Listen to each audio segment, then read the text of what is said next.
In a July open hearing of this committee following publication of the Mueller report, the Democrats engaged in a last-ditch effort to convince the American people that President Trump is a Russian agent. That hearing was the pivotal finale of a 3-year-long operation by the Democrats, the corrupt media, and partisan bureaucrats to overturn the results of the 2016 election. After the spectacular implosion of their Russia hoax on July 24th, in which they spent years denouncing any Republican who ever shook hands with a Russian, on July 25th, they turned on a dime and now claim the real malfeasance is Republicans' dealings with Ukraine. In the blink of an eye, we're asked to simply forget about Democrats on this committee, falsely claiming they had more than circumstantial evidence of collusion between President Trump and Russians. We should forget about them reading fabrications of Trump-Russia collusion from the Steele dossier into the congressional record. We should also forget about them trying to obtain nude pictures of Trump from Russian pranksters who pretended to be Ukrainian officials. We should forget about them leaking a false story to CNN while he was still testifying to our committee, claiming that Donald Trump Jr. was colluding with WikiLeaks. And forget about countless other deceptions, large and small, that make them the last people on earth with the credibility to hurl more preposterous accusations at their political opponents. And yet now, here we are. We're supposed to take these people at face value when they trot out a new batch of allegations. But anyone familiar with the Democrats' scorched earth war against President Trump would not be surprised to see all the typical signs that this is a carefully orchestrated media smear campaign. For example, after vowing publicly that impeachment requires bipartisan support, Democrats are pushing impeachment forward without the backing of a single Republican. The witnesses deemed suitable for television by the Democrats were put through a closed-door audition process in a cult-like atmosphere in the basement of the Capitol, where Democrats conducted secret depositions, released a flood of misleading and one-sided leaks, and later selectively released transcripts in a highly staged manner. Violating their own guidelines, Democrats repeatedly redacted from the transcripts the name of Alexander Chalupa, a contractor for the Democratic National Committee who worked with Ukrainian officials to collect dirt on the Trump campaign, which she provided to the DNC and the Hillary Clinton campaign. The Democrats rejected most of the Republicans' witness requests, resulting in a horrifically one-sided process where the crucial witnesses are denied a platform if their testimony does not support the Democrats' absurd accusations. Notably, they are trying to impeach the president for inquiring about Hunter Biden's activities. Yet they refuse our request to hear from Biden himself.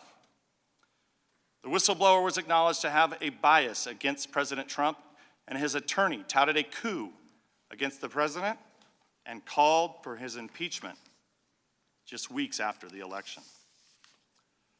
At a prior hearing, Democrats on this committee read out a purely fictitious rendition of the president's phone call with President Zelensky. They clearly found the real conversation to be insufficient for their impeachment narrative, so they just made up a new one. And most egregiously, the staff of the Democrats on this committee had direct discussions with the whistleblower before his or her complaint was submitted to the Inspector General. Republicans can't get a full account of these contacts because Democrats broke their promise to have the whistleblower testify to this committee. Democrat members hid these contacts from Republicans and then lied about them to the American people on national television. I've noted before, the Democrats have a long habit of accusing Republicans of offenses they themselves are committing. Let's recall, for years they accused the Trump campaign of colluding with Russia when they themselves were colluding with Russia by funding and spreading the Steele dossier, which relied on Russian sources. And now they accuse President Trump of malfeasance in Ukraine when they themselves are culpable. The Democrats cooperated in Ukrainian election meddling, and they defend Hunter Biden's securing of a lavishly paid position with a corrupt Ukrainian company, all while his father served as vice president.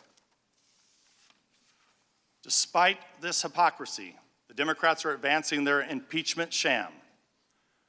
But we should not hold any hearings at all until we get answers to three crucial questions the Democrats are determined to avoid asking. First, what is the full extent of the Democrats' prior coordination with the whistleblower? And who else did the whistleblower coordinate this effort with? Second, what is the full extent of Ukraine's election meddling against the Trump campaign? And third, why did Burisma hire Hunter Biden, and what did he do for them? And did his position affect any U.S. government actions under the Obama administration? These questions will remain outstanding because Republicans were denied the right to call witnesses that know these answers. What we will witness today is a televised theatrical performance staged by the Democrats. Ambassador Taylor and Mr. Kent, I'd like to welcome you here. I'd like to congratulate you for passing the Democrat Star Chamber auditions held for the last weeks in the basement of the Capitol. It seems you agreed, witting or unwittingly, to participate in a drama. But the main performance, the Russia hoax, has ended, and you've been cast in the low-rent Ukrainian sequel. I'll conclude by noting the immense damage the politicized bureaucracy has done to Americans' faith in government.